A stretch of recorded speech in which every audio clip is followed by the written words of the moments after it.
Assalamualaikum warahmatullahi wabarakatuh. Saudara-saudara, seluruh rekan guru dan para pemerhati pendidikan yang berbahagia. Berbicara pendidikan sebenarnya tidak lepas dari naluri dasar yang dikaruniakan oleh Allah SWT kepada manusia. Pedagogis insting, yakni keinginan kecakapan tiap-tiap manusia untuk mendidik anak-anaknya demi terwujudnya keberlangsungan keturunan agar selamat dan bahagia.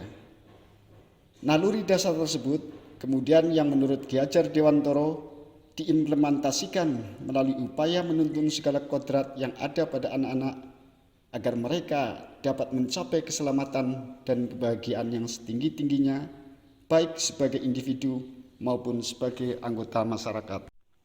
Menuntun adalah istilah yang berasal dari bahasa Jawa, yaitu suatu kegiatan yang dilakukan dalam momong.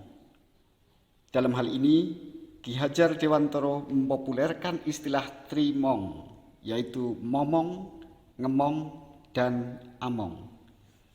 Kita sebagai guru hanya bisa menuntun, yakni melalui proses momong, among, dan ngemong yang berarti dalam mendidik. Peran seorang guru adalah merawat dengan kasih sayang, memberi contoh, menjaga, dan mengarahkan anak didiknya agar tumbuh, berkembang, dan berkreasi secara merdeka sesuai potensi atau bakat dalam bingkai kodrat alam dan kodrat zaman. Lebih jelasnya, Ki Hajar Dewantara mengilustrasikan istilah menuntun seperti halnya seorang petani padi. Seorang petani hanya bisa merawat benih, kemudian menyemaikannya di lahan yang sudah diolah dengan baik. Setelah tanaman mulai tumbuh, lahan dipupuk agar tanaman makin subur dan berkembang. Tugas seorang petani juga merawat tanaman dengan menyiangi, membasmi hama, dan terus menjaga agar jumlah air tetap normal, sampai pada akhirnya tanaman padi berbuah dan siap dipanen. Akan tetapi, seorang petani tetap hanya sebatas merawat seperti proses di atas. Tanaman padi tidak mungkin akan berbuah jagung. Begitu pula yang terjadi dalam pendidikan terhadap anak manusia. Guru hanya menuntun, sementara para anak didik akan tumbuh sesuai kodrat bawaannya. Meskipun demikian, menuntun tetap sangat diperlukan, sebagaimana kita dapat membedakan antara tanaman padi yang dirawat dengan tanaman padi yang tidak dirawat. Benih padi yang baik bisa jadi akan tidak menghasilkan panenan yang berkualitas jika tidak dirawat dengan baik. Begitu pula sebaliknya. Dalam praktek pendidikan, Ki Hajar Dewantara mempopulerkan 3 falsafah yang harus dipegang oleh guru, yaitu ing ngarsa sung tulodo, yang berarti di depan memberi contoh, ing madya mangun karso, yang berarti di tengah membangkitkan semangat, dan tutwuri handayani, yang berarti di belakang memberi dorongan. Keteladanan seorang guru sangat diperlukan, lebih-lebih ketika usia anak pada tahap 7 tahun pertama. Metode yang paling tepat adalah keteladanan dan pembiasaan. 3 semboyan pendidikan ini yang sekarang mulai luntur, apalagi ketika pendidikan diimplementasikan hanya sebagai pengajaran, yaitu upaya mentransformasikan ilmu pengetahuan yang berorientasi intelektual. Padahal pengajaran hanya bagian dari praktek pendidikan. Pendidikan harus bersifat holistik, yakni menyangkut aspek intelektualitas, aspek jasmani, dan aspek karakter atau budi pekerti. Pendidikan harus diimplementasikan dalam bingkai kodrat alam dan kodrat zaman. Yang dimaksud kodrat alam menurut Ki Hajar Dewantara adalah sifat dan bentuk kebudayaan dari tiap-tiap daerah dan bangsa. Kebudayaan adalah ekspresi dari budi pekerti manusia dan nilai-nilai yang secara kodrati bersifat universal.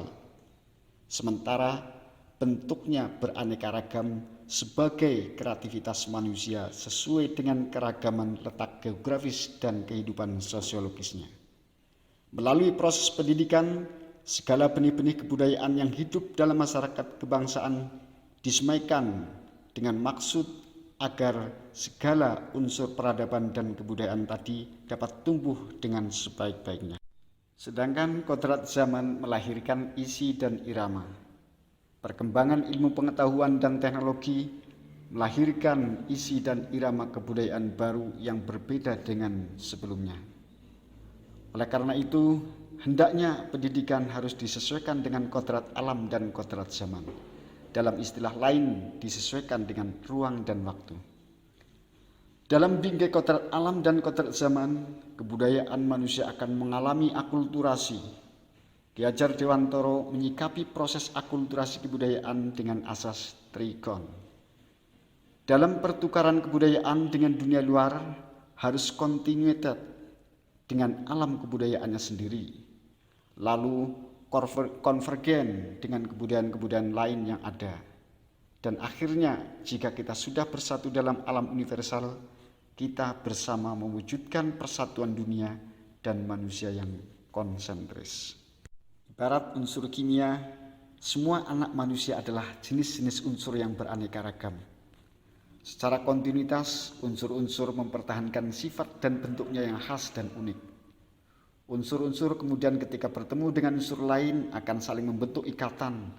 Melalui proses yang konvergen, unsur-unsur saling bertukar elektron atau saling memberi dan menerima elektron. Hasil dari ikatan antar unsur tersebut secara konsentris membentuk senyawa kimia baru yang stabil, yang memiliki bentuk dan sifat baru pula. Begitu pula dengan anak-anak kita. Masing-masing memiliki bentuk fisik dan sifat budi pekerti yang khas yang sudah dikodratkan oleh Yang Maha Kuasa. Sekarang zaman sudah berubah. Hampir 50% kehidupan sehari-hari kita adalah kehidupan dunia maya. Kehidupan sosial budaya, politik, pendidikan, perekonomian, dan lainnya begitu cepat berubahnya sebagai dampak disruptif teknologi informasi. Kita benar-benar sudah berada di dunia yang tanpa batas wilayah.